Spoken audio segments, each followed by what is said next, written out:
Hello, everyone, and I'm happy to see you all at the event. This is the Freshman Getting In series focused on exploring successful admissions cases, tools, strategies, mindsets that make them such, as well as paths that led to these incredible achievements. Today, we're interviewing Javokhir Mamadiev, who is a senior at UWC ISAC Japan. Originally from Tashkent, Uzbekistan, he's an incoming student at Cornell Engineering with a strong interest in biomedical engineering and applied scientific research. His research interests developed during his work as a laboratory assistant at the SMTB Summer Research Camp, where he, along his peers, was involved in assisting professors with their groundbreaking research in HCV immune evasion and synthetic lethality. Beyond academics, Javokhir is actively involved in school leadership and outdoor education. He serves as an outdoor education leader and participates in initiatives such as Makers Club and Curling Club, while also enjoying hiking, camping, and skiing across Japan. Through his work and studies, he aims to apply sciences to real-world challenges in medicine. So, hi, Javokhir. Let's kick off with around the time of your decision to apply to UWC system of schools, right?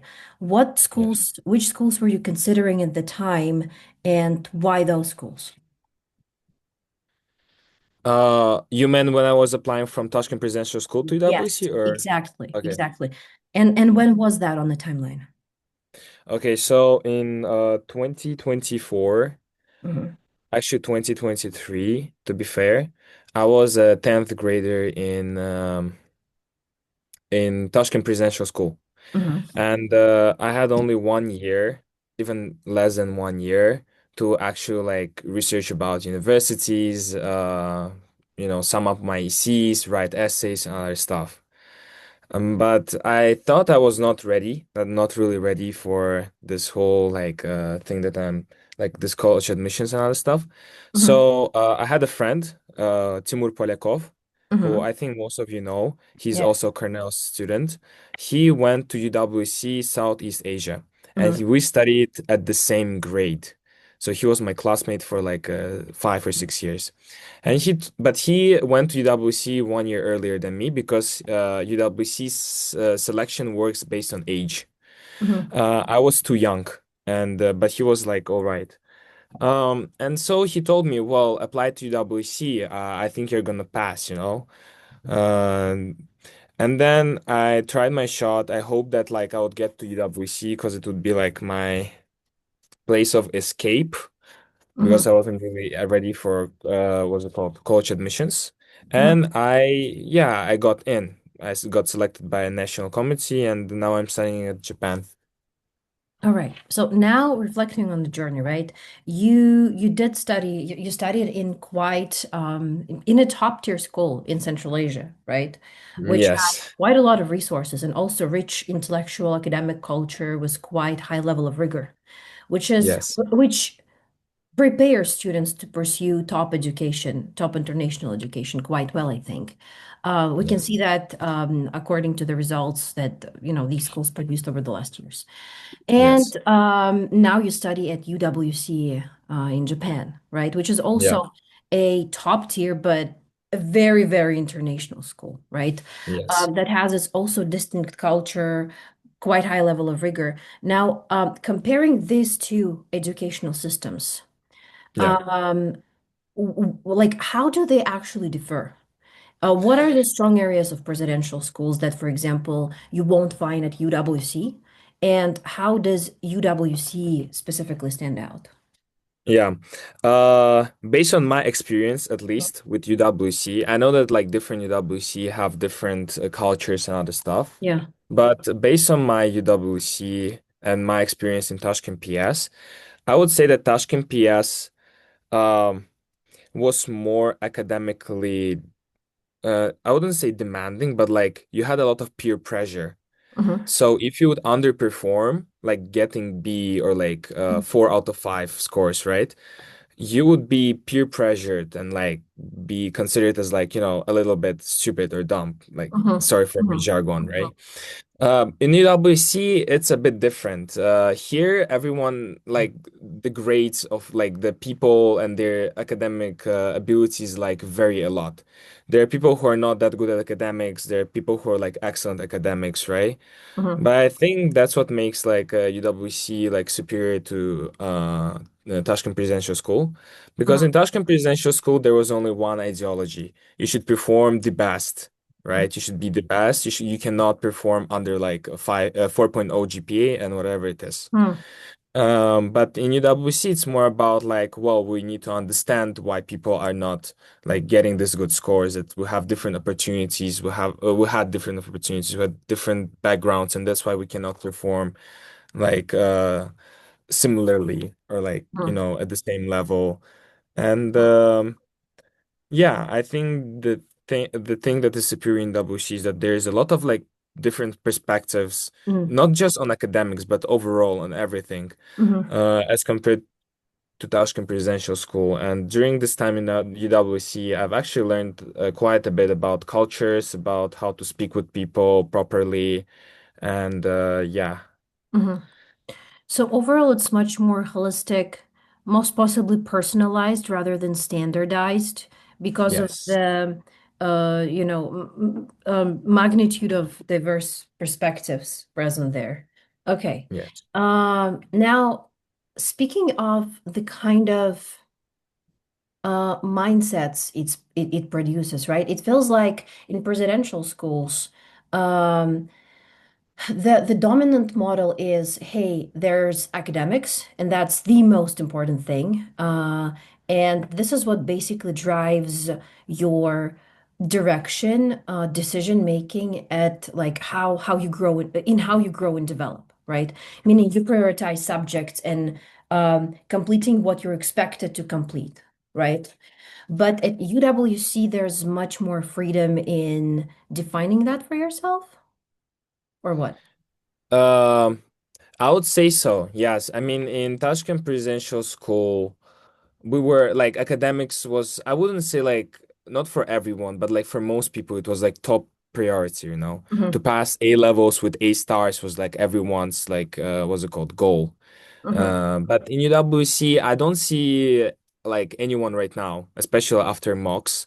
I don't see mhm, anyone having a goal, at least people who didn't apply to UK, to get like super high scores and mhm, like be one of the best in the schools or something. mhm, Everyone is, I would say, more like balanced person. They mhm. don't only care about academics. Like a lot of people here care about what they're actually patient about. So there are a lot of like students that because of that, I'm sorry, because of that, we have like over 90 clubs in our school. Mhm. Like and it's yeah, and you just define what you like. Like I would say Hmm. you're more well-rounded in a sense that like you're not restricted to a singular like achievement in your life. You rather like pursue multiple goals in the same time, Oh, you know?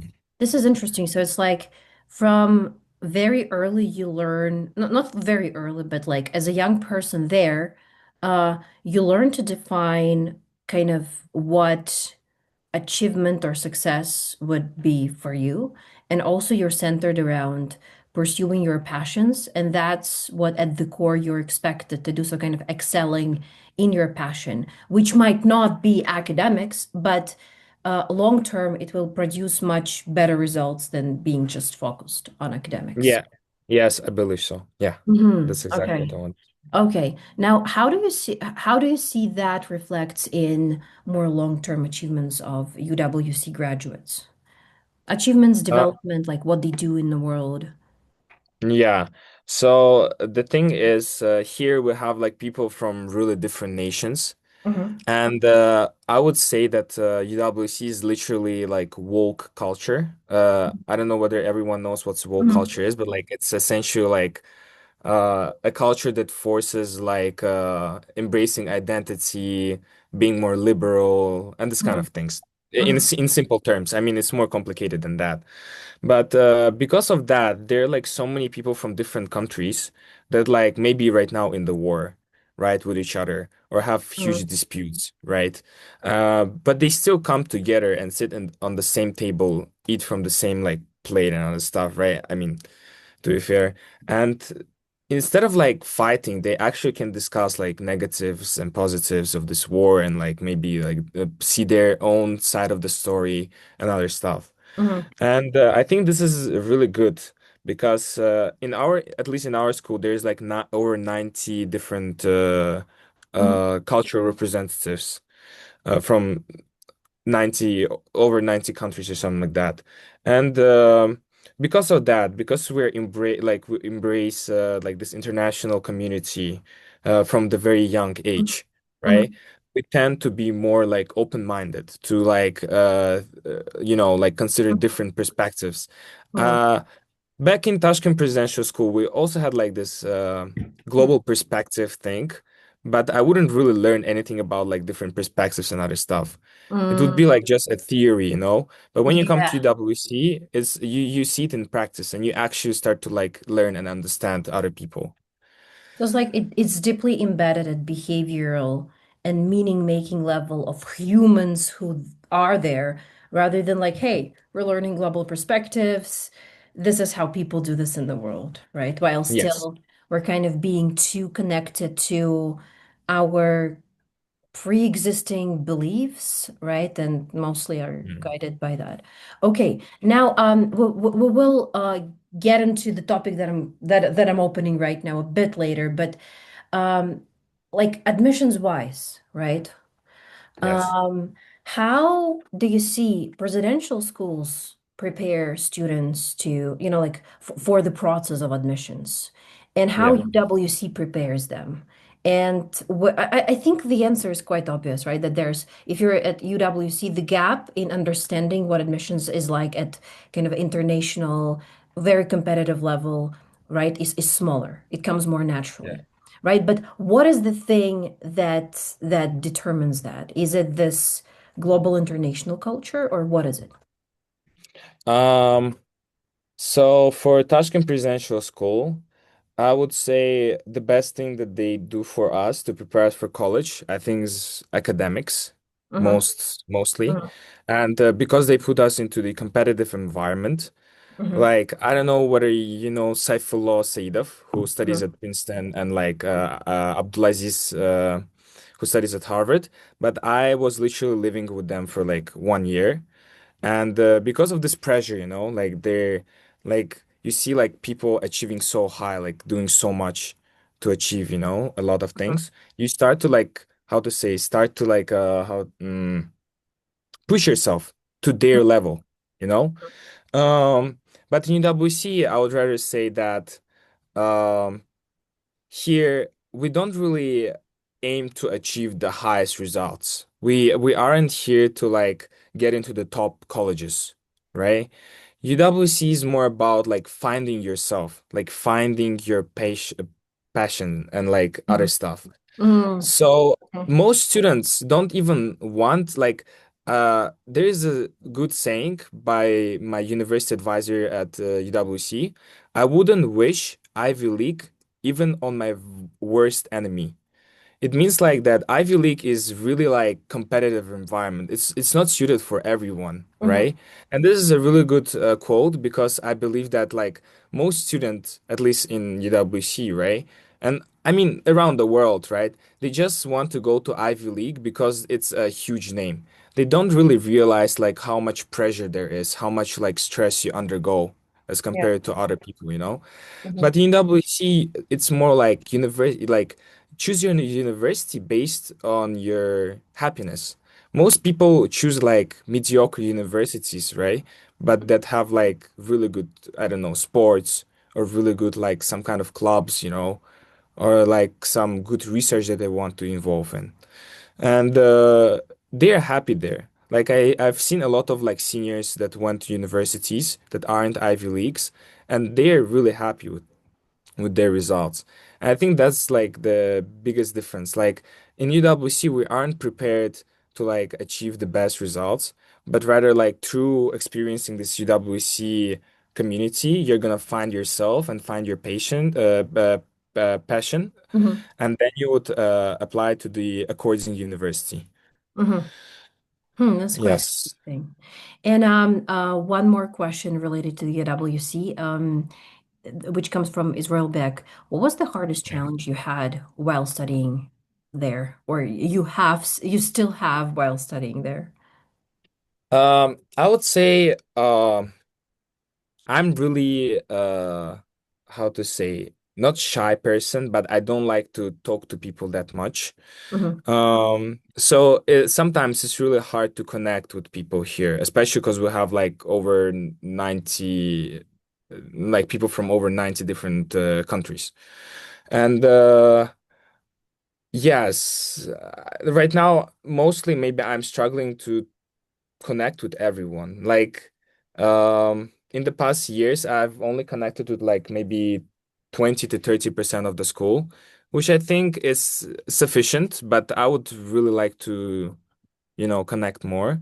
Mm-hmm. But I really struggle to do that because I'm, a bit shy person. Mm-hmm. I see. I see. Right. Connection is a complicated topic, right? And it not only depends on the environment, right, but also on like individual differences, stages of life, emotional states. Yeah. And one more. Why why Japan? Why not why not the campus in East? Where is it? In East Southeast Africa? Southeast Africa. Africa, yeah. Yeah. Oh, East Africa. Yeah.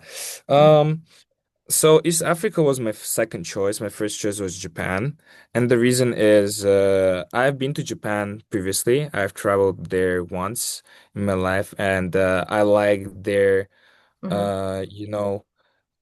they have a strong culture of making everything based on like rules and schedules, and like there is no chaotic systems at all Mm-hmm. in Japan. Like it's Mm-hmm. so like precise and like so accurate Mm-hmm. and organized, I would say. Mm-hmm. And I really like that about Japan because I felt like in Uzbekistan there was so much drama because of this, like because not they didn't schedule something or they didn't like account accurately for Mm-hmm. something, especially in Tashkent Presidential School. There was so much drama about that. So yeah. I didn't like this thing about Uzbekistan. So, and myself personally, I think I'm not like the best person who like follows his schedules or like timelines, and Mm-hmm. I wanted to correct that. And I thought that like the best way to correct that is to live in the culture that like that is integrated in this practice. Mm-hmm. Yeah. Live through being in the environment and learn by living, I'd say. Okay, Yes. let's jump to the next portion of our event, right? Your research experience.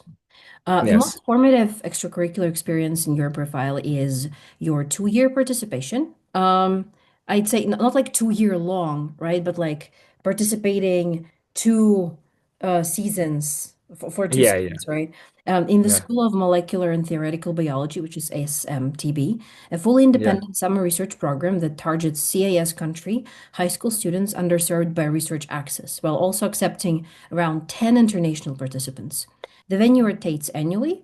In the past, the program hosted not hosted students from, but in the past, the program was held in Turkey, in Estonia, in Spain, in Kazakhstan, right? yeah, Um, mhm. You attended it both in 2024 and 2025. Each session ran approximately for 2.5 weeks, with days structured as follows.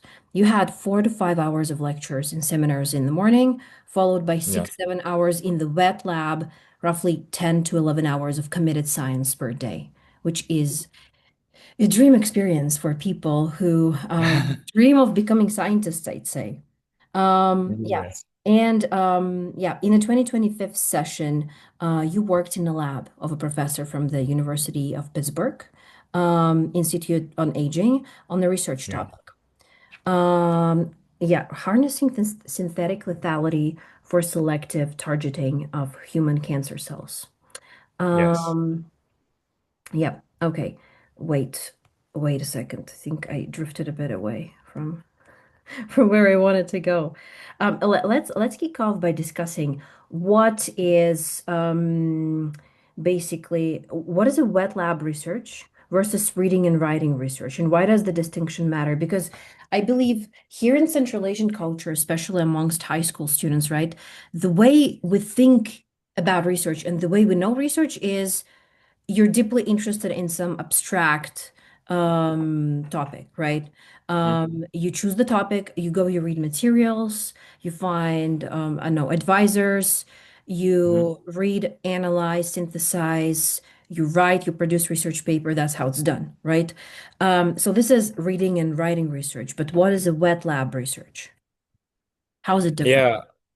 Yeah. So wet lab research, what you described right now, it would be considered as like dry lab research. Hmm. So there are two kinds of research. There's dry lab and wet lab. Hmm. Besides that, the dry lab research also consists of like coding and like using mathematical like some matrices or something like that to like also derive some, producing AI to derive some like results for research.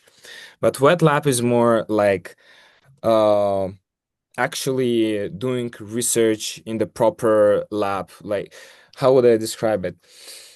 It's a place where you will work with real organisms. At least for biomolecular research, you work with the real organisms. You work with the real apparatus in the lab. Um, so what we do there is we have some objective, right? We have like, for example, an objective to find uh, a pair of, for example, genes that like correspond to Hmm. something. Right? Hmm. And wet lab is good in a sense that you can take like 20 different approaches to how to like derive what these two genes are corresponding to.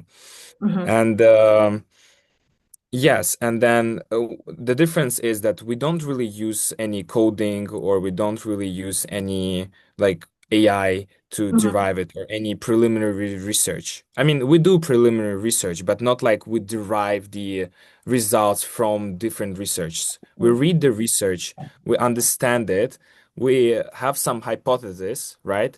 And we try to find something that wasn't yet discovered. And we're trying to do that by actually experimenting on organisms and eventually like finding out results and then documenting them.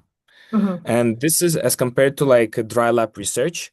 First of all, this is like observation based.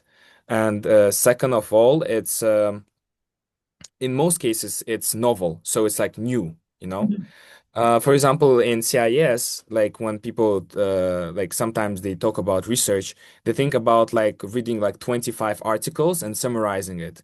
Yeah, Hmm. this is also like kind of research, but it's not like first-hand research.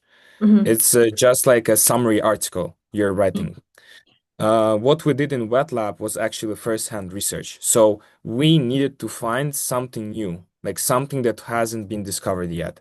Hmm. And this is what we did in the wet lab. Yeah. All right. So your topic was in 2025 session. You had two different topics in two sessions, right? Yes. Okay, let's start with 2024 session. What was the topic back then? Hepatitis C virus immune evasion.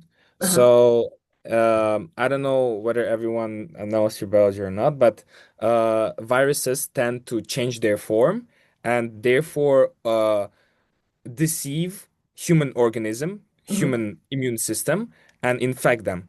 So, for example, during coronavirus, we had different, like how to say, stamps of coronavirus, right? We had Hmm. like about four or five, right? This is what happens to viruses when they live inside of human. They tend to like modify themselves and become superior to our immune system and Hmm. try to infect it, like try to find better ways to infect us. So essentially, hepatitis C virus is such a virus that, how to say, mutates, modifies itself in like once in like 14 years. Not once, but like many times in 14 years. But each like 14 year, we need to create a new vaccine for hepatitis C virus. Mhm.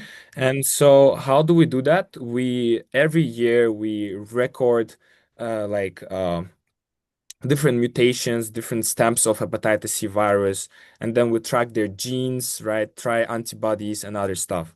And so in our lab, we try to take like 20 or 30 different kinds of mutated hepatitis C virus, Mhm. and mutations were random. So like they weren't existing before. Like before they weren't existing. Like we did Mhm. it randomly and they were novel mutations. Mhm. We used like some gene modifying like apparatus to do that. And afterwards we tried to detect whether these viruses are gonna be killed by vaccines or not. And if they weren't killed by vaccines, we would report that in like Mhm. in my professor's like lab, which specifies on this virus vaccine creation. Mhm. All right. Yes. There was also something special about the approach that is used in the summer program, right? I mean, Yes. except the fact that it's fully hands-on laboratory where you do the Yeah. research, right?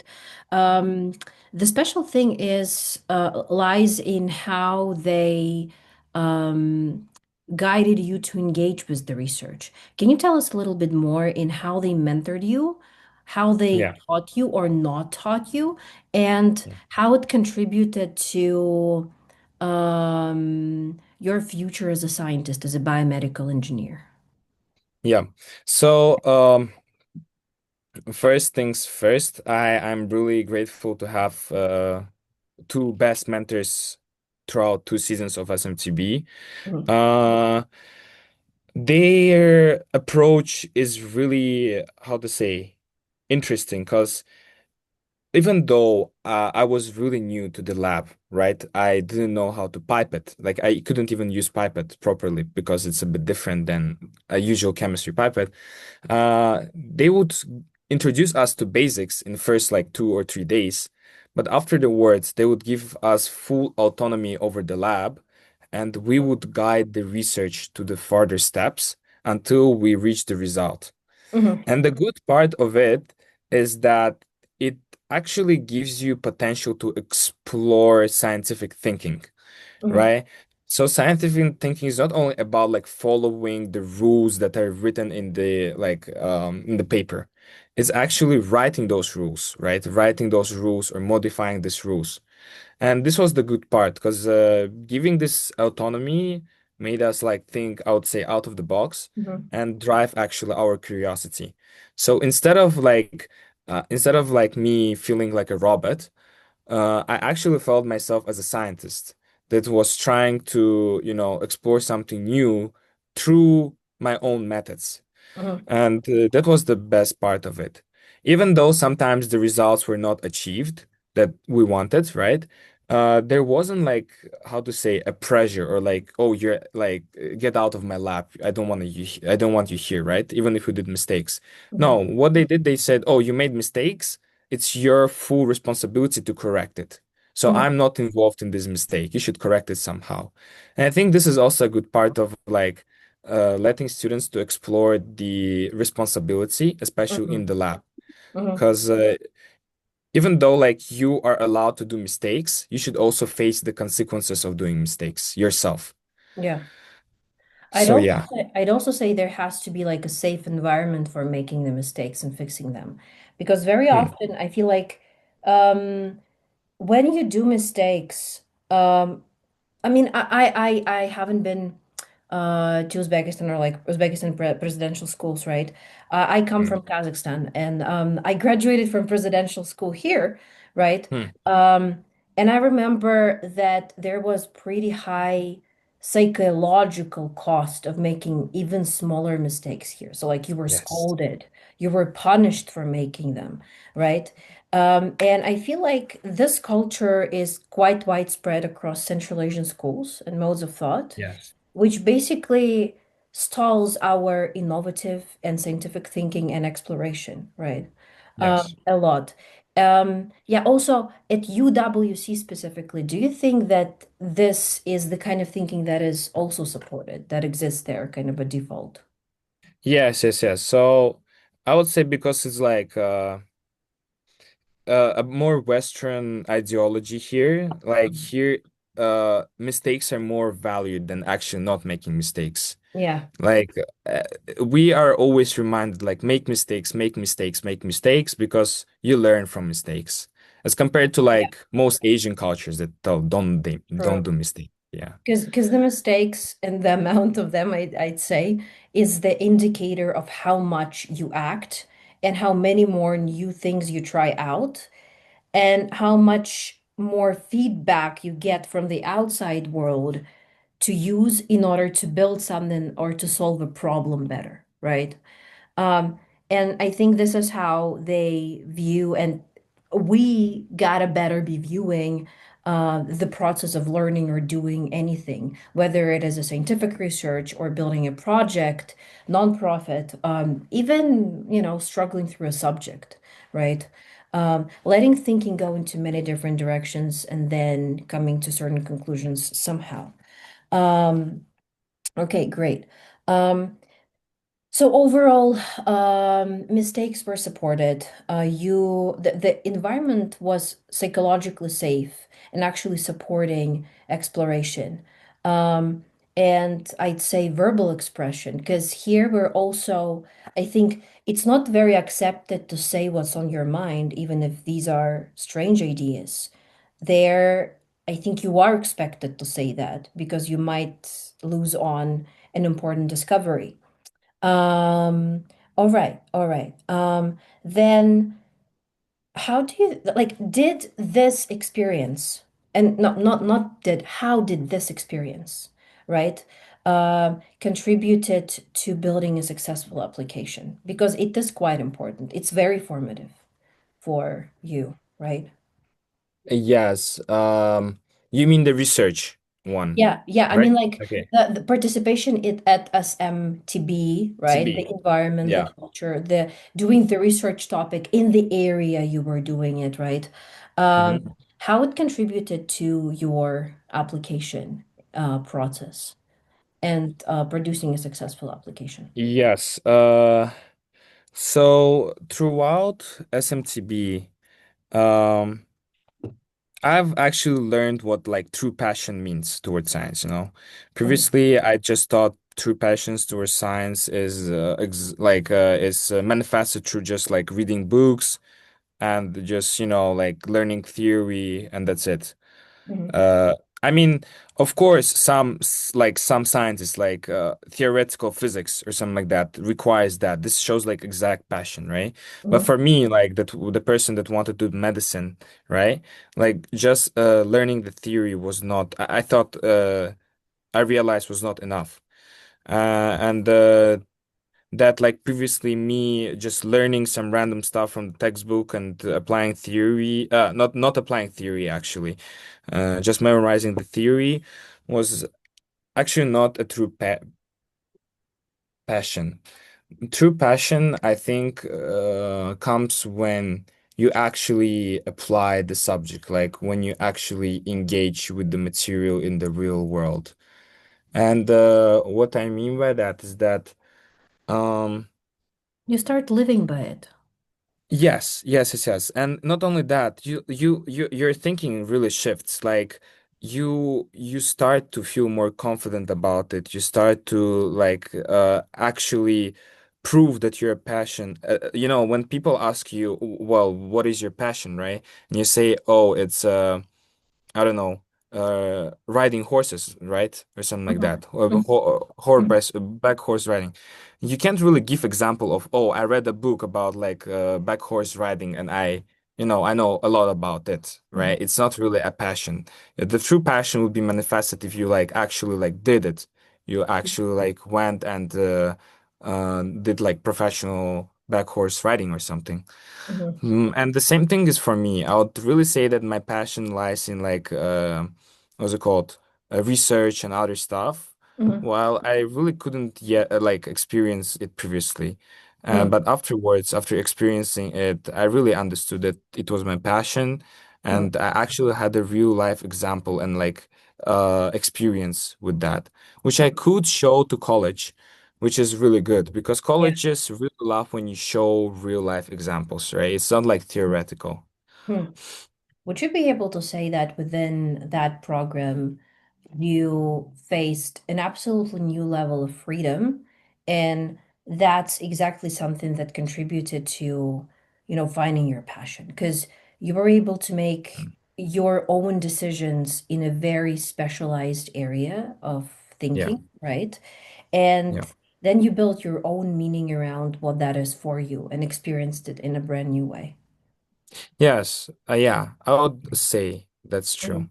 I think that to find your passion, you need to have freedom. Mhm. All That's right. true.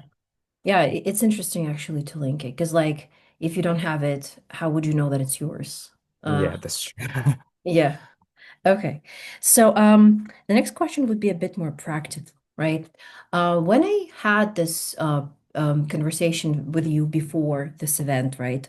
I Yes. myself haven't seen that many hands-on research opportunities available for CIS students. I've Hmm. heard a lot about pioneer academics, alike programs, right, where you basically write a paper. And I think many more students would be so much excited to find out about alike opportunities. How did you find this one, and where would you recommend students to look for such opportunities? Um, okay, so also, can I have 2 minutes break because Yes. I need to check in? I'm Yes. sorry. Yeah. Yes. Yes. Yes. I'm gonna return this question. Okay. Guys, we've got 2 minutes. You can ask any questions. And hello, everyone, to whom I haven't yet uh, send the hi. Okay, how did geographical location change the admissions journey? I think we discussed that. How does applying to UWC impact life from college application standpoint? Discussed. What was the hardest challenge? How could you balance activities?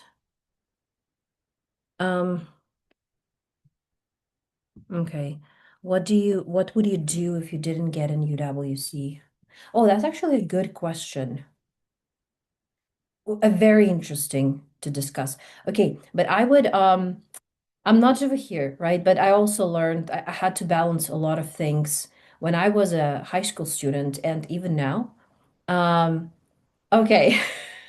I was going to discuss another question, but let's get back to where we dropped off. So, the question was about how to find such research opportunities, the hands-on research opportunities Yes. for CA Um, students. for CIS students, um, first things first, my first hands-on experience was actually in my teacher, my chemistry teacher in my previous school had his own lab in National University, yeah. And Mhm, I had my first hands-on experience there. But it wasn't really like research. I just like did one experiment and that's it. mhm, But to find an actual like research opportunity for CIS students, and not only for CIS students, maybe like international, as well, mhm, is essentially just like Googling. I genuinely just spent like enormous amount of time to just Google and find opportunities. Like whenever I saw like, oh, research opportunity, right? I would literally click, check requirements. mhm, If it's not available for me, I would delete it. But like, as I would say, like for sure, I spent over like 100 hours like just mhm, researching mhm, about these things in Google mhm, and through other people like mhm, saying, oh, do you know any like things like, for example, for SMTB, I learned it about from one of the students from Tashkent Presidential School who had participated there. I've also got accepted to SSP, Summer Science Program, which I mhm, strongly recommend everyone to apply. mhm, It's really good program. mhm, Uh, yeah, but I couldn't go there. But yeah, essentially, like this is how you find it. And how I found SSP is that one of my friends from Olympiad just like called me last minute, and he told, "Oh, there is like a program called SSP. The deadline is like in 5 days." I'm like, wow. And I told, is it available for Uzbekistan? Then he's like, yeah, it's available. Hmm. So just apply, you know? So Hmm. I think it's like combinations of connections and like research in the internet. Yeah. I also had like a random insight. It's also about like, hey, like I really want like as a teenager, you don't know the spectrum, the infinite spectrum of opportunities that there is in the world, right? But Yes. there are things that your mind is capable of, like, um, how can I say, imagining. And then you're like, like I really want this opportunity. Like I really want to apply to this, like to find an opportunity where I could design a research and actually, I don't know, study human brains, for example, and touch them, Yeah. right? Yeah. But, Yeah. but, but, like, I remember I had those things, th those ideas when I was a 15-year-old. But back then, it was 2015. The world was not yet that globalized, right? Yes. The international education opportunities were not that culturally open, right? So we were still Yes. viewing this as something alien, even if you were a part of like top tier school. Um, so I'm trying to say that even if you don't know which opportunities exist, but you're like, I dream of having this experience. I really want it. Uh, Yeah. the the best thing that you could go and do is to just go and Google it, right? And just kind of Yes. keep on believing that there is this thing in the world and you will find it because it actually exists, right? It just will Yes. require some time, thinking, and a polished through time decision-making process in order to find it. Um, yeah. How much I would love to be born, to have been born later on the timeline? Okay, great. Guys, do we have any more questions related to research specifically? Because if you do, ask them right now, like in the next 1, 2 minutes, because we're going to switch on to the discussion of admissions. Is there anyone who is already involved in research or wants to partake in this direction or biomedical engineering?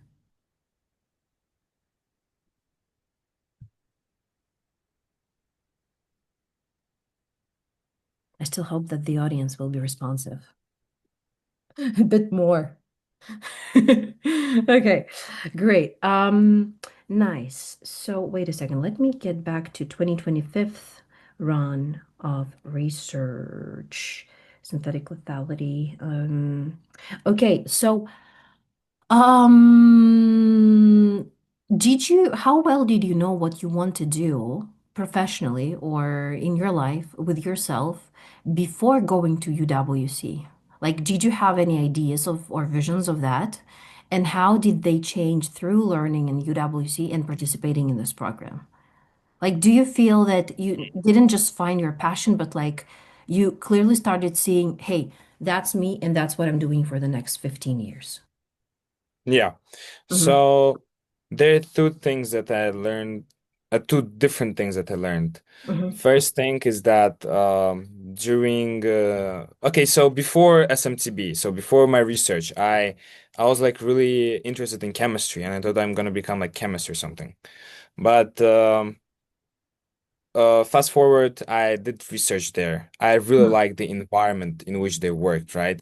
I really liked the labs and the reason why I didn't choose biology or like biomolecular like sciences in back in my Tashkent Presidential School is because we had like a strong stereotype that like boys should study chemistry and physics while girls should study biology and chemistry. Like if you would go to biology class, there would be like only one boy out of like 25 people, you know? Oh, And yeah. this is because, like subjects there is a lot of peer pressure from people around Mhm, you because it's believed that girls are more like doctors, but then men are more like engineers. I mean, it's mhm. it's like Yeah, yeah. Yeah, I know, I just know. thinking, yeah. And because of that, I was interested in biology since like my childhood. I mean, my father is doctor, right? But I Mhm, couldn't really take it because of the peer pressure and that stuff.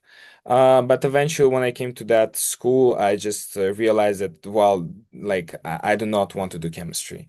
I've been to chemistry labs. I did not like them. I've been one time to biomolecular lab. I loved it so much. mhm, So I love this environment. I love how they deal with like organisms and like use different like genetic tools and other stuff. Mhm. And I decided that yeah, I want to be in this kind of environment, you know, in this like research, especially biomolecular research environment. Mhm. Then I went to UWC, and UWC, I realized that back in my country, when you did research, again, right, like environment is strict-minded, as you told, right? Like you cannot do mistakes and everything. But in UWC, people are more like acceptable of everything. Mhm. They're more international. They have more into their lives than just science, you know? Like back in TPS, like most of the people, if you think about it, they didn't have something much happening outside of like academics, you know, Yeah. or something like that. Yeah. It was only about academics, research, you know, and this kind of stuff.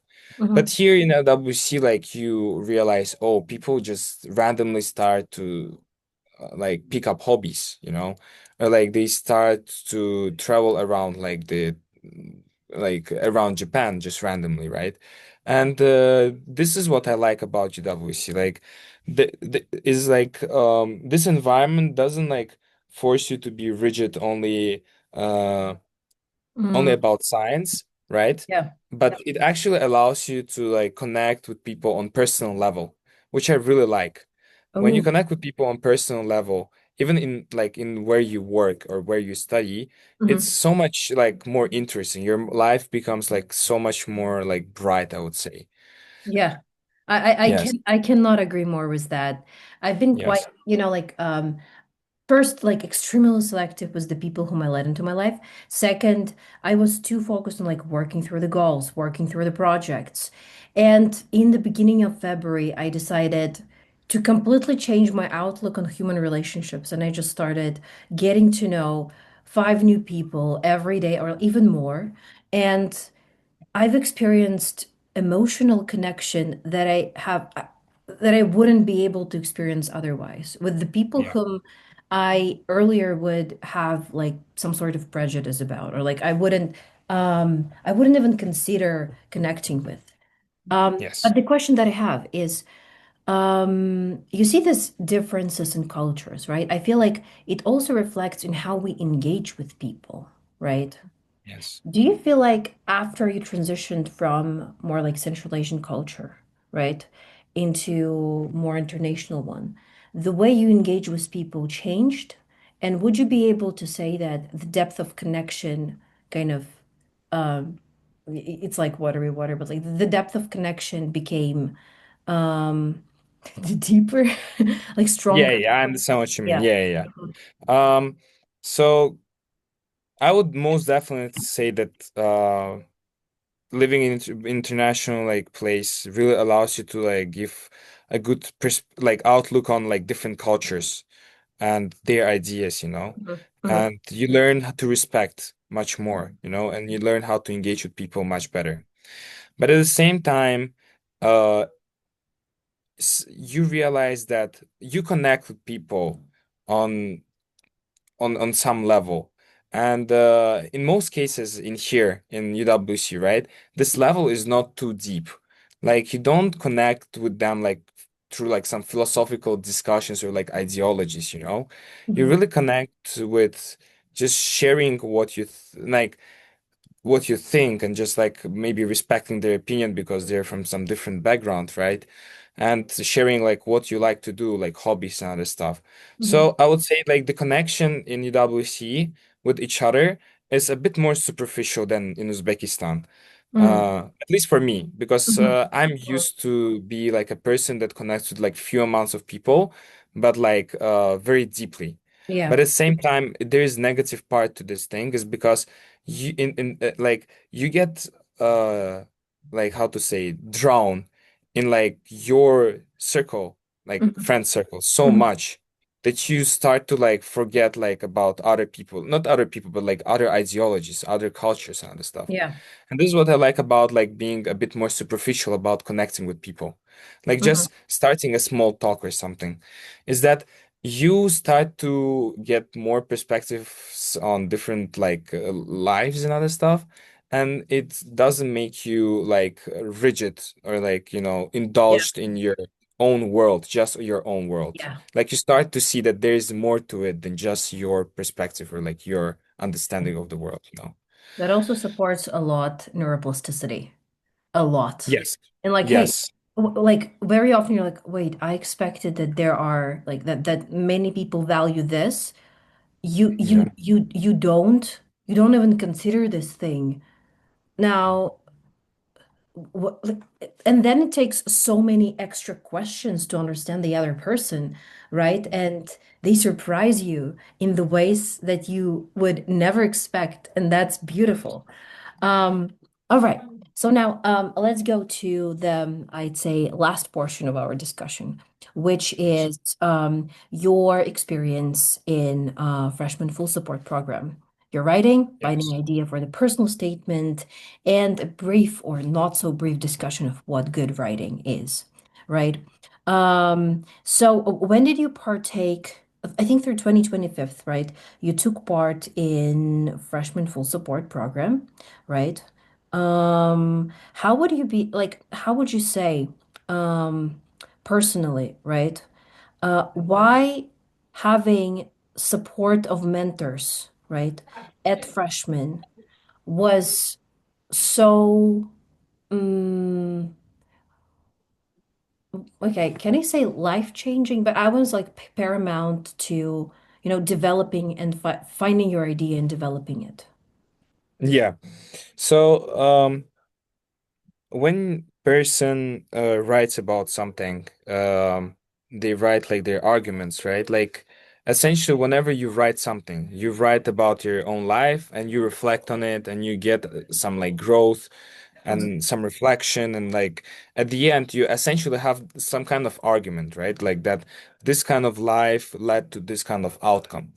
mhm, But in most cases, I realized that there are a lot of errors and like personal biases that people do when they write about this. mhm, Uh, or they just reflect on their experience really superficially.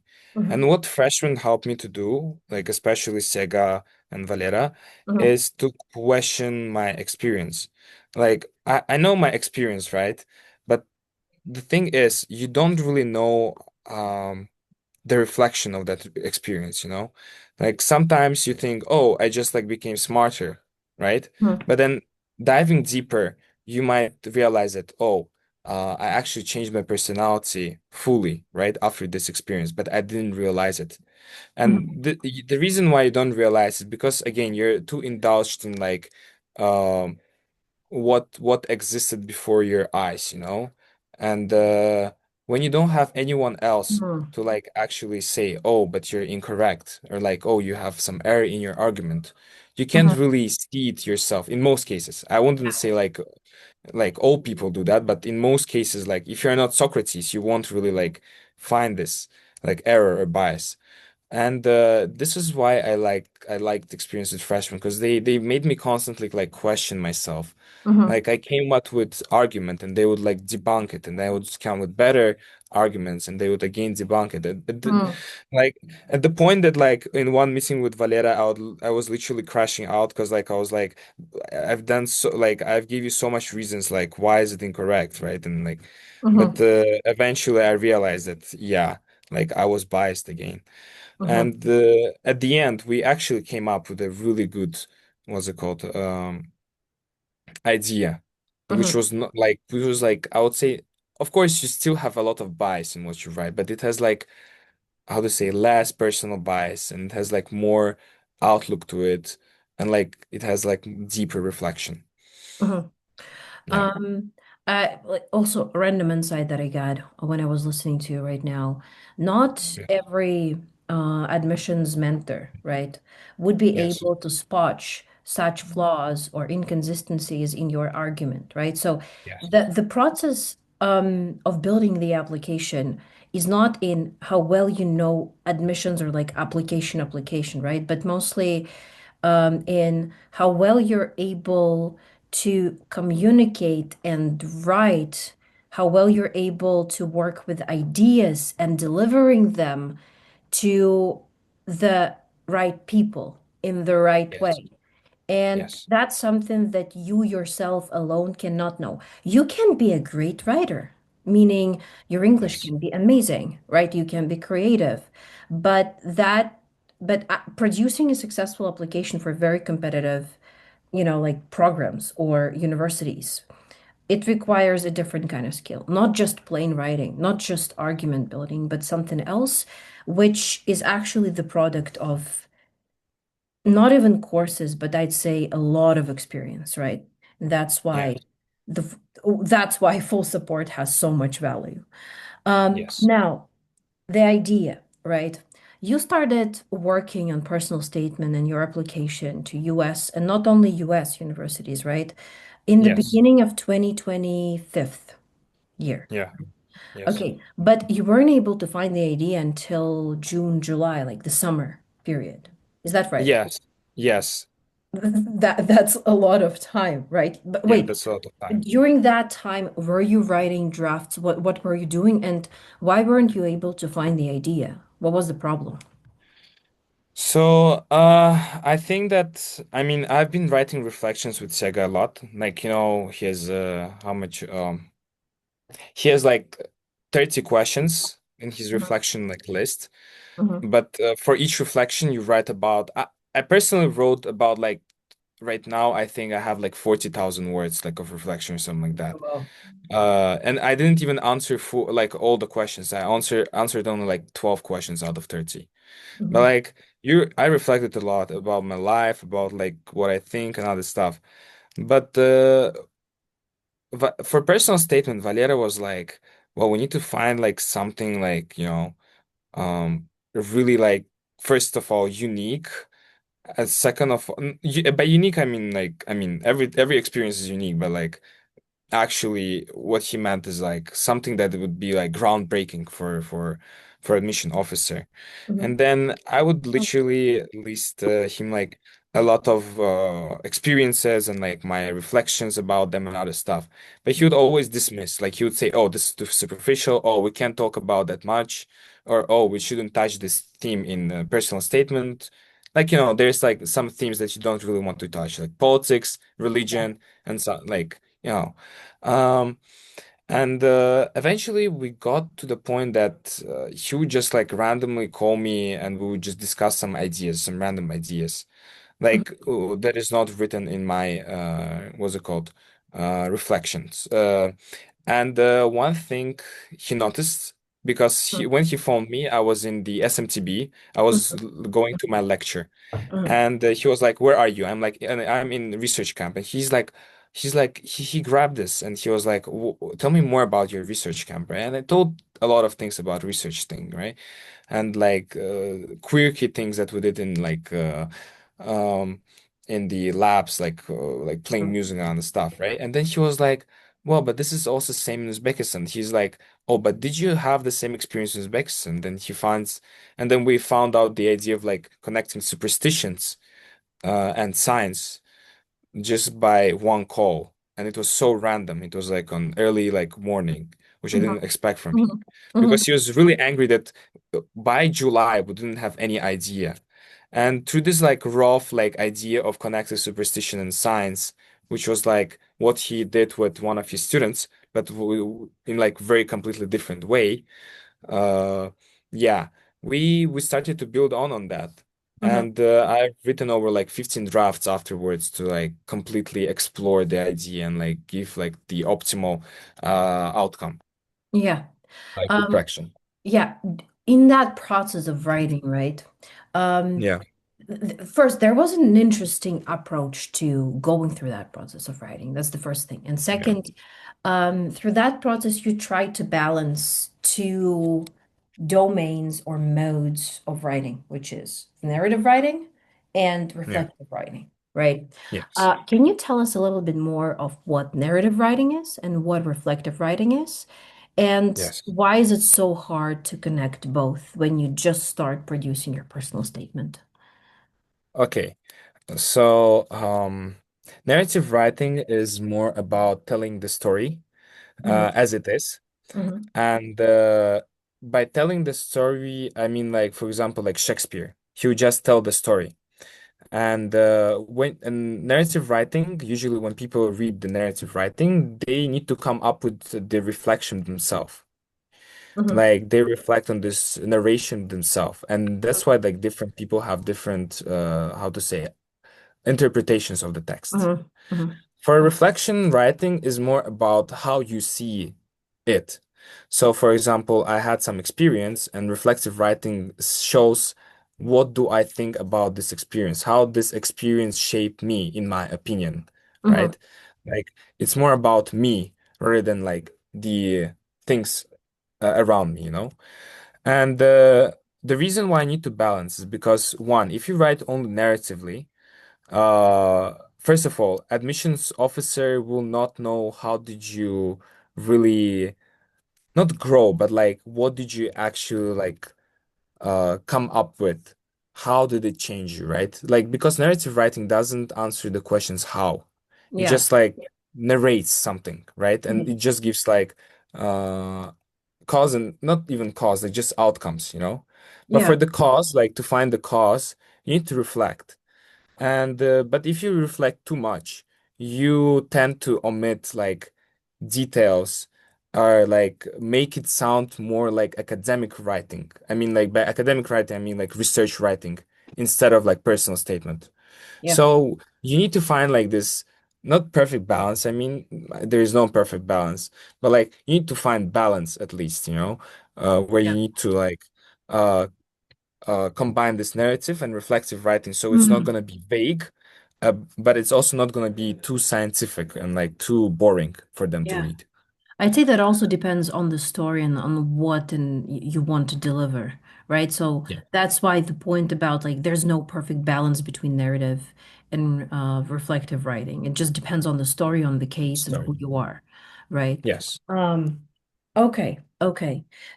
Wait. The next question.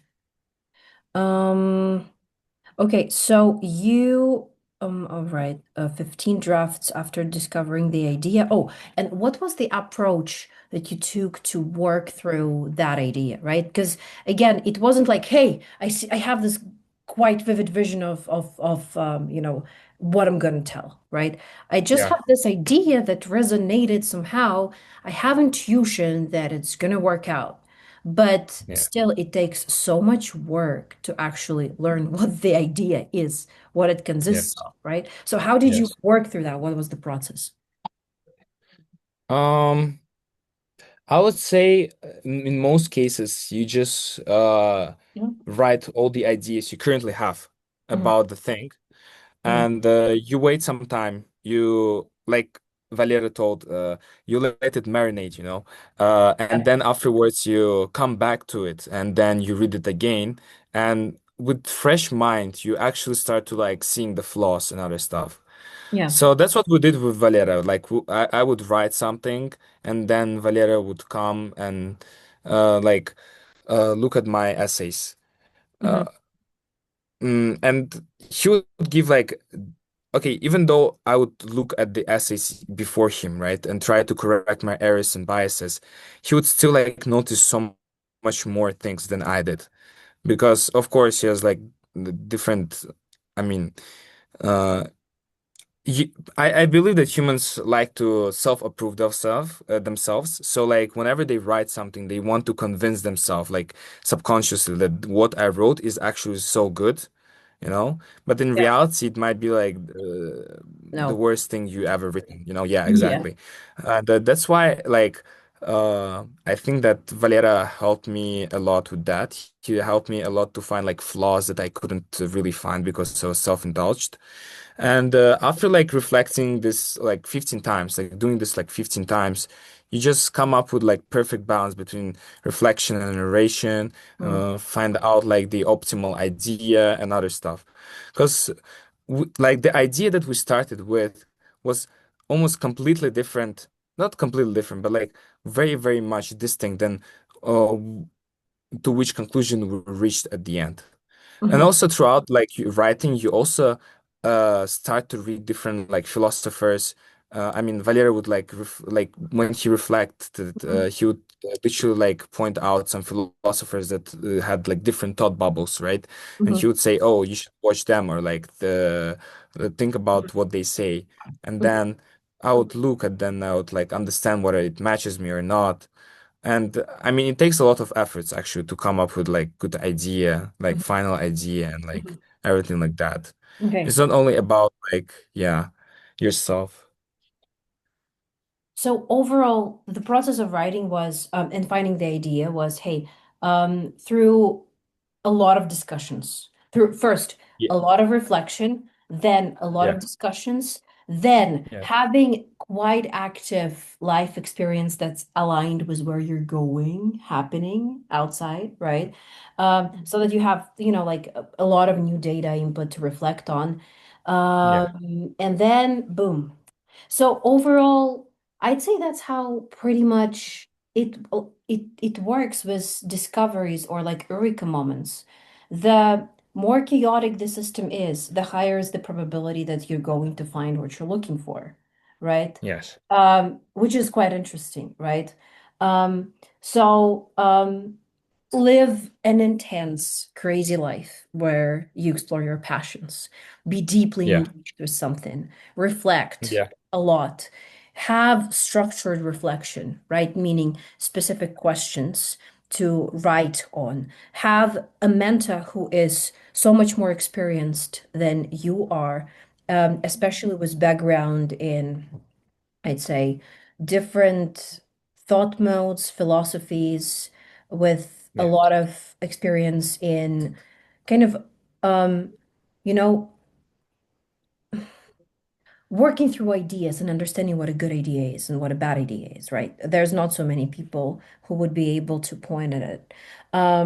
Yeah, and then you're gonna come up with the idea, then how to work through it and how to actually write, produce a good essay is through learning to tell a story and to reflect on that story, meaning what happened and what role did you play in it and how it shaped you, right? But again, not Yes. that simplistic. And also, I feel like there's a common vision for students or an expectation in how the writing must happen. You have the idea, you sit, you write long paragraph, and then you polish, polish, polish, polish, polish, right? This is just the common picture that I have and the Yeah. way I saw many students approach it, right? Yeah. How would like did you do it the same way or at With all Valera, times? Yeah, or no? um, at the beginning, we would write long paragraphs, Yeah. but eventually, we at least realized that writing like short paragraphs, like maybe 40 words paragraphs, and like having it like really vivid and concise was Mm, much better than writing like one entire like long paragraph because sometimes admissions officers like while seeing this huge yeah. paragraph, they just want Yeah. to skip, they want Yeah. just to skim through it. But when they see like short passages, they really like read through it. Yeah. Just they don't just skim, Mhm. At least this is how like psychology works. Like Yeah. when you see like something really a lot of tasks, you Yes. just say, "Oh, I'm Yeah. just gonna give up." Yeah. But when you have like it divided to really small, small, small, small tasks, you just do it. Yeah. True. Um, so yeah, so this is what the So approach we took with Valera. yeah. And in most cases, in early stages, right, Valera, I mean, he's really a bit like, he has really controversial methods, but they're really effective. Hmm. Uh, Valera, he reads like first two sentences that you wrote, and if it's bad, he just dismisses the entire almost essay. And there's like Hmm. positive things and negative things to it. I Hmm. mean, the positive thing is that in reality, if admission officer is gonna like, you should give impression in your first like even word, to Yep. admission officer. Yep. If Valera gets bored while reading first two sentences, like I'm sure that admission officer would get even more bored to read that Yeah. paragraph entirely. You need to start well to like actually catch their attention on other stuff. And especially because Valera like reads how much? Maybe 10 essays per day. Admission officers like read 60, like 80 or hundreds of essays. They can't like spend like their time on some boring like things, you know? So yeah, Mhm. that's what I liked also about his approach. Mhm. All right. Wait, there was one more question that I had in mind. Okay. All right. All right. Mhm. Oh, when was the point you understood that your personal statement is ready? Because it's like, oh, no, no, no, wait a second. I remember what I wanted to say. So overall, the method is about putting constraint on your thinking, right? Kind Mm. of not trying to go deep, but not by not having limits and like reflecting as much as possible, but in like, hey, I have this amount of words. I need to say this thing using this amount of words while having the Yeah. right balance between narrative and reflection. And that only Yes. works because again, everywhere you do have limits.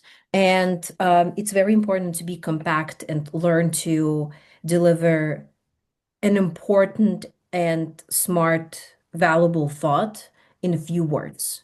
This Yes. skill is, I think, under discussed, especially in admissions, but extremely important for the success of any application. And pretty much not just application, but I'd say communication across all contexts. Yeah. Um, yeah. So the last question regarding personal statement, when do you know that it's ready? I mean, we were editing personal statement with Valera almost till the deadline day. So Mhm, even like on October 31st, we were like editing like few words, you know, and like finding better words to fit in, metaphors and other mhm, stuff, you know. mhm, Um, but if you're talking about like the overall idea and overall like structure and the stuff, I would say like maybe like on the 13th draft out of 15th draft that we have. Um I think at that point we reached like the perfect balance between narration and reflection, mhm, and it was in about like 20th October, I would say, yeah. mhm, mhm, And yeah, I think I mhm. found it then. But if you like ask me like how did I understand that it was like perfect, is because when I asked like many other people to proofread it, like people like Saifullah who went to Princeton, right? Or like there are a few other friends that I have that proofread it. Uh, when they proofread it, they were like, "Wow, that's amazing!" Like they read my previous drafts, and they were like, "Wow, that's boring. Like, I don't want to read." Like after first like a few sentences, I'm getting bored. But when I sent them like the 13th version, they were like, "Wow, that's amazing. Like this is actually so reflective, so like beautiful and other stuff." And I think this is really useful to ask like other people who you trust, like very Yeah, trust personally. You can't really share with like random people because it's like it's not gonna work out. But like you should share with people who you trust that are really good at like reading, at like writing and other stuff, and mhm, let them proofread, you know? And yeah, and at the point where you realize that like they're satisfied with what you wrote, they're like happy and they're like going through your essay without like any questions, you know, extra questions. mhm, They're having no potential arguments to debunk your like overall reflection. That's mhm, the point when you understand, well, like my essay is complete, essentially. mhm. All right. Yes. Um, okay. Now, guys, do we have any questions, any more questions related to writing or personal statement or finding idea? Please have questions.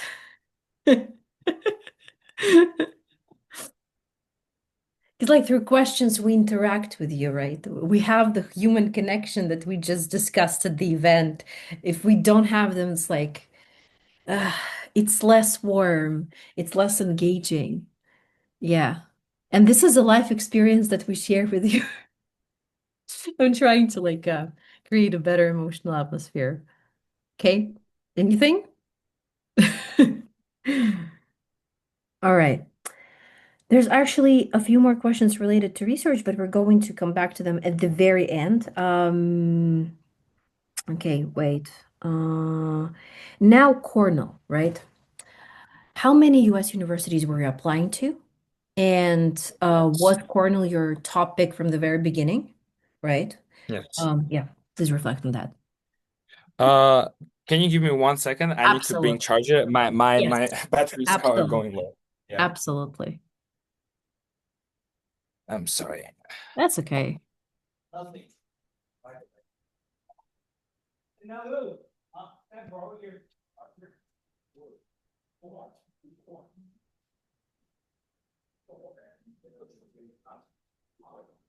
Maybe I missed on some messages. No, I didn't miss on any messages. Oh shit.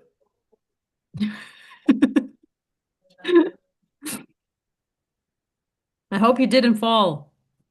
No, I didn't. Are you okay? Yeah, I just Okay, hit what my happened? toe. That's fine. Oh, yeah. Yeah. This thing always happens when you're in a hurry. Yes. How many Oh, well. universities I applied to and why Yeah. Cornell? Yeah. I applied to three universities for my early round. Mm-hmm. It's Case Western University, University of Florida Honors Program, Mm-hmm. and Cornell University. Mm-hmm. Why Cornell? Out of all Ivy Leagues and like potential Ivy Plus leagues, like top 20 universities in the world, in the US at least, okay. First things first, I really like their history. The university was not built by slave trade or like by slaves. It was open to co-education from day one. So when he established the building, like Erza Cornell established the building, like the institution, first things first, the land was granted by United States of America. So as compared to other universities, Cornell was like actually granted the land by the state Mm-hmm. as compared to other Ivy universities where the land is owned by government, but they just like, they just rented it. Like they were just private. Mm-hmm. Um, so yeah, and he was given. And the reason is because he wanted to establish a university, like an institution where any person can find any study. Mm-hmm. And what it means by any person, he meant like everyone. So like it was, you could literally uh as a girl in 19th century because it was established in 18 something something in 19th century where like almost like women did not have rights, I would say, right? Like we can say roughly like you could actually go to university and study what you wanted. Mm-hmm. Most Ivy Leagues became co-education Mm-hmm. after 1960s or 1970s, after like this huge movement to Yeah. for women empowerment. Before that, all of them were only male only. So like Harvard, Yale, Princeton, every one of them. But Cornell was like special. It was like open to everyone from day one. And I like this ideology of Cornell. Like I like this history. They were like so inclusive about it. The second thing, like current Cornell, not only history, I like also current Cornell, because current Cornell, first of all, it's a huge institution with like different like public and private schools. It's the IV that has like a lot of public schools and private schools. And because of that, they get a lot of government endowments and you get like a lot of government connections and other stuff. And uh, this is good in a sense that, for example, you have more like subjects that you can study in depth. For example, Harvard is only good like at what? Chemistry, international relations, right? And something like that.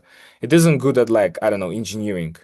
Mm-hmm. It's like it's I mean it's worse than U Florida in engineering, right? But Cornell being like huge institution, it allows you to like find most of the subjects being like top tier, which is really good for your education.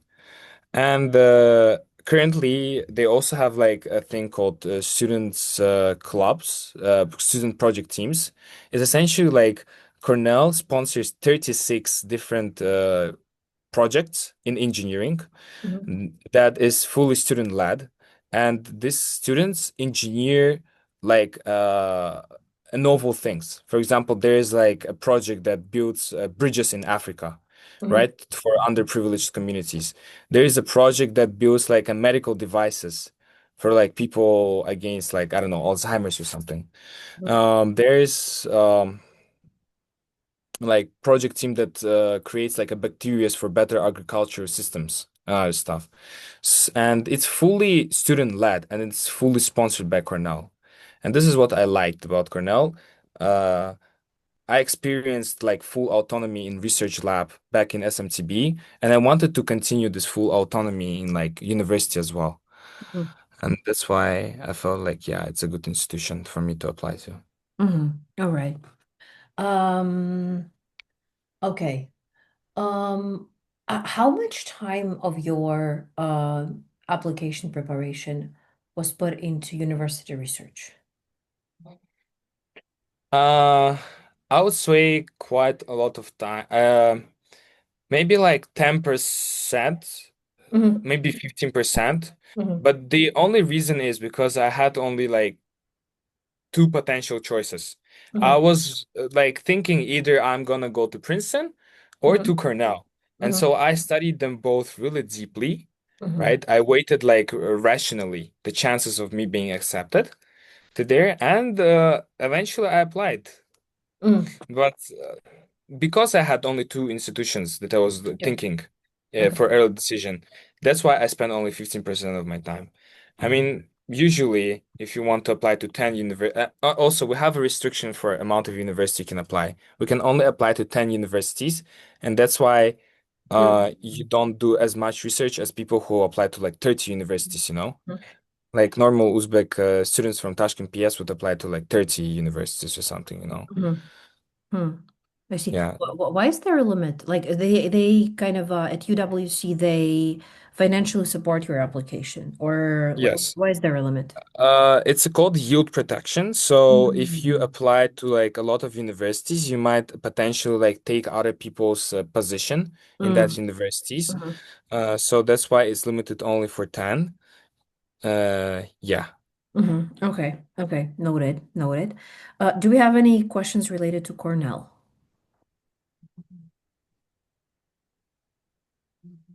Okay. So a couple of questions from the audience, and we're going to be finishing up. So the first one is related to to your experience in full support. Coming, Hmm. all of the questions are coming from Israel Beck. Is it Hmm. possible to somehow prepare to write solid personal statements? Let's say if you're in 10th grade, right?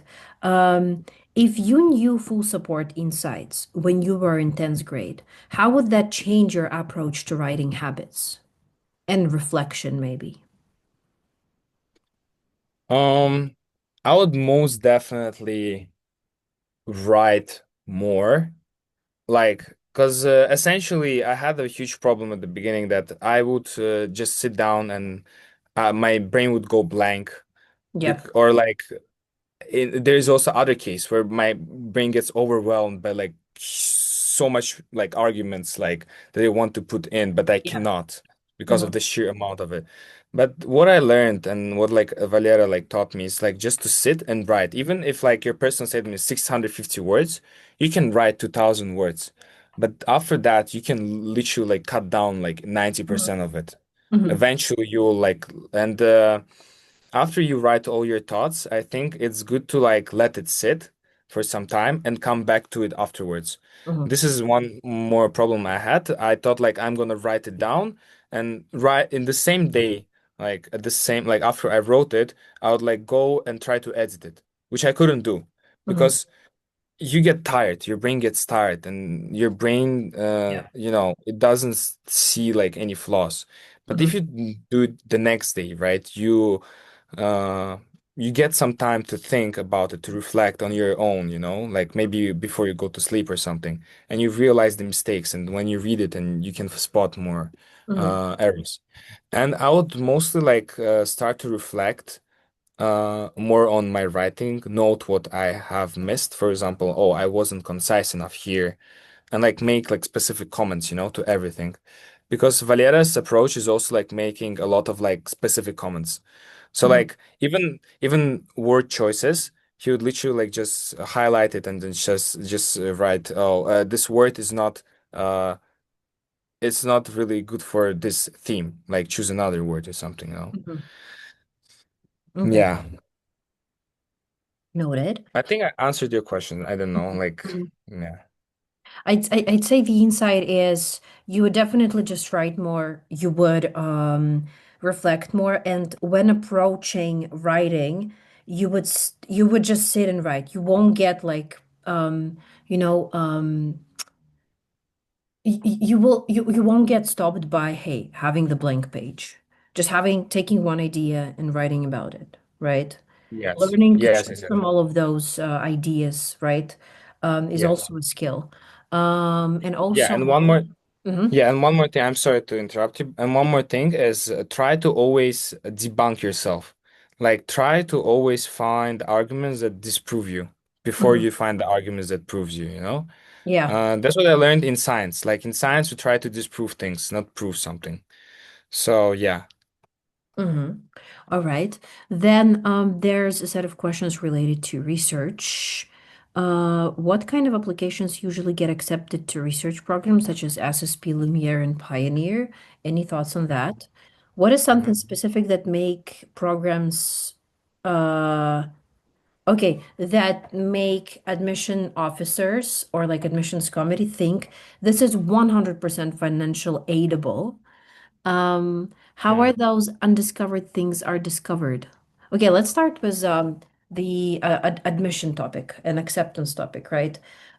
Which one advice would you give to students who want to apply to research, very competitive research programs, right? Yeah. To maximize their chances. I mean, I was rejected by Pioneer and Lumiere, but I got accepted by SMTB, yeah, and SSP, which are like more prestigious than Lumiere and Pioneer. Yeah. I think at least for me. Um, Yeah. for I think the issue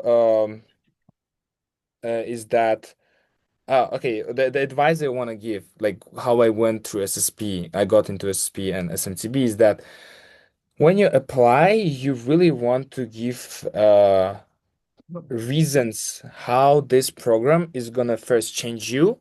Second, how can you explore the topic that you want to explore. Third is how it's gonna help you professionally afterwards.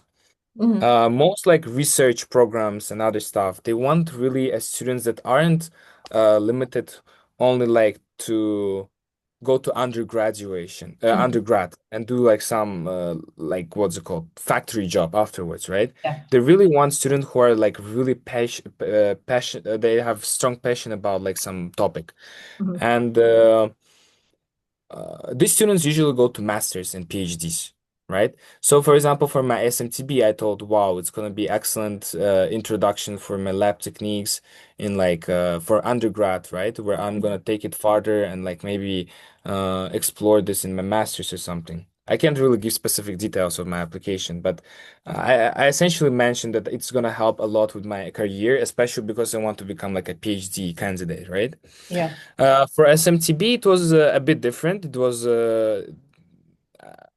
It was more about like how I'm gonna use that to solve Uzbekistan's problem. Um, yeah. Hmm. So I think for each program there is their own like approach, but there is no such thing as like universal advice where like if you write this, you're gonna get accepted.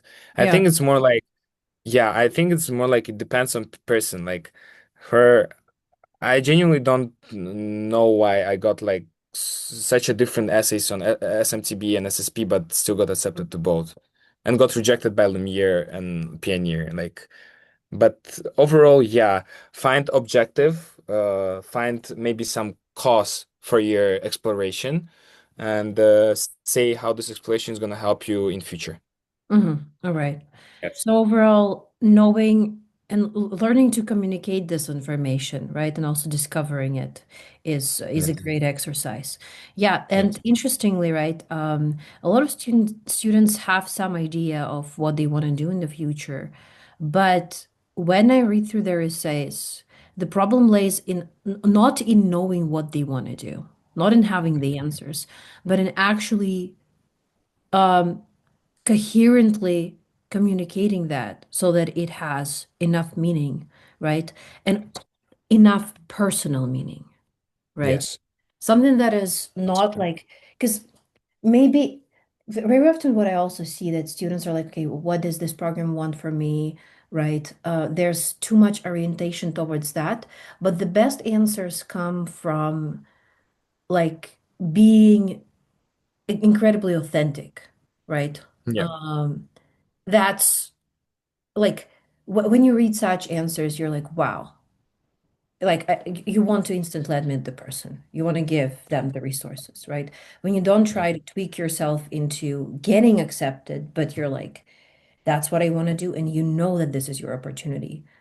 Yeah. Something like that, Yeah. at meaning level that drives how you think and what you communicate. Yeah. Um, okay, how to know what to research? Is it researchable? Oh, okay, how to research if the topic is researchable and has potential. If there's, oh wait, let me send you this set of questions. Okay, is Royal Beck? I think it's okay if I'm going to share it in the main chat. We don't have many people, right? So that Javokhir sees. Yep. How are those undiscovered things discovered? Meaning, like when you need to discover, like do something groundbreaking, as you did in that, Mm. research program, right? How are these things discovered? How to know what to research in order to produce Yeah. such things? Yeah. Uh, Yeah. and if the topic is There is research. no answer to hands-on Mhm, labs. mhm, Okay, so I essentially think that what he wants to say is like, okay, I don't have access to hands-on labs, but I still yeah. want to discover, undiscover, like undiscovered things. Mhm, And for me, the biggest, okay, so for me, for at least for biology, right? I mhm, know that there are like a lot of like current problems in biology. One of them is that we have a lot of like genes, like we know mhm, like specific genes, but mhm, 99% of them we don't know what they answer for. So after we got like CRISPR, not CRISPR, after we got PCR machines and other stuff, we could literally track all human genes. Like we have entire human like genome like printed out on a paper. But the mhm, issue is we only know 1% of this like human genome and what it answers for. mhm, We know all of the human genomes, I'm sorry, but we know only 1% of its effect. And 99% of these genes are just unknown. Like we do not know what is the effect of it. mhm, And maybe this is something like you can research. Maybe you can like find different species that have the same gene and they live in the same environment and they share some same trait. And mhm, maybe just this gene actually answers for that trait. And this was actually one of the research in SMTB. Like they had dry labs as well in SMTB, and they essentially did this thing. They took a huge database of like genes. They took a huge data set of like traits of like animals, for example, long tails or like good eyesight and other stuff. And then they like how they say they matched the genes and like the things, and mhm, they tried to like find out what does this gene like correspond to. So like theoretical things are possible. You just need to find some like, niche topics that are like so underdeveloped in a sense that how do I find it is essentially like through contacting professors in most cases, through mhm, asking professors, through contacting them, or through doing your own personal research. mhm, Like literally, like you can Google what is like one of the most uncovered, like underdeveloped things in like physics or something, right? From ChatGPT, and it can literally give you like hundreds of topics, right? And then mhm, you just research hundreds of these topics, and then maybe you realize, oh, one of them I really like it, and it's actually underdeveloped, so I'm gonna work on it. And you're gonna read articles, and you're gonna just come up with like the idea or like hypothesis with which you can prove theoretically. mhm. But yeah, it's not that it's gonna come like in one day or 1 week or 1 month. Yeah. This thing can take you like maybe months, like 7 months, 8 months, it doesn't come that easily. Mhm. So yeah, Yeah.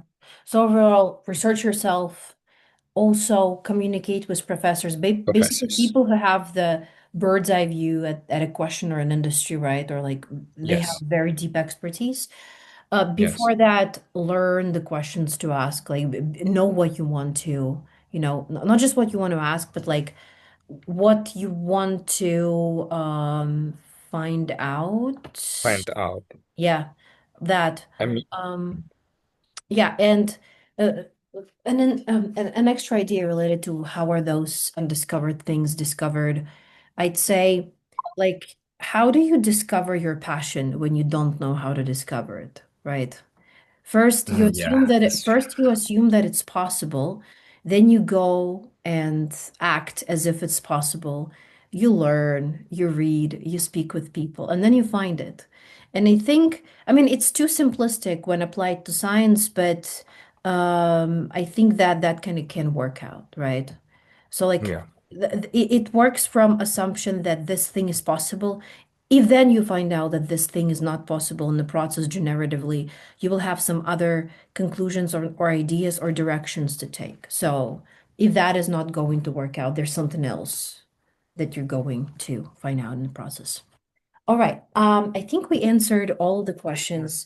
Guys, thank you for staying with us for how many? Hour and a half, right? Around, yeah. Yeah. Yeah, for around 90 minutes.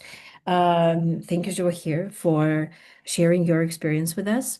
That was the freshman getting in series. It was Javokhir Mamadiev, who recently got into Cornell University.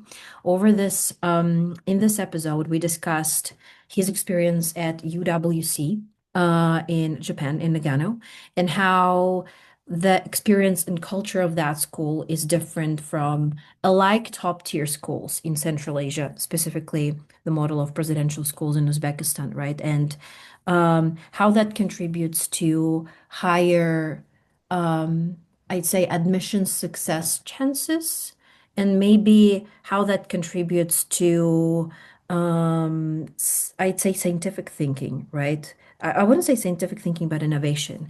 Then we went over Jawahir's experience in SMTB, which is the School of Molecular and Theoretical Biology, where he discovered his passion while doing groundbreaking research 2 consecutive years. Um, for 2 consecutive years.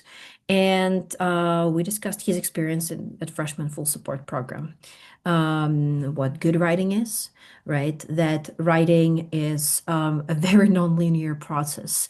For many months of writing, you might not have the idea of what you want to write about, right? And only then through a very chaotic and creative process, you find it. And even after it, you need to put a lot of effort to actually know what you want to say and how to say it, to find the balance between narration and reflection. We then transitioned to also discussing Cornell University's culture and who is it going to be best for, right? And why Cornell is educationally and maybe morally, right? Uh, the strongest Ivy. Um, and yeah, we covered it with a brief discussion of the questions that you shared with us. Thank you all so much. Oh, we have more questions. Wait, yeah. Oh, you answered. Yep. Okay. I think here we can finish our event. That was the freshman getting in serious, episode 7. See you in the next one.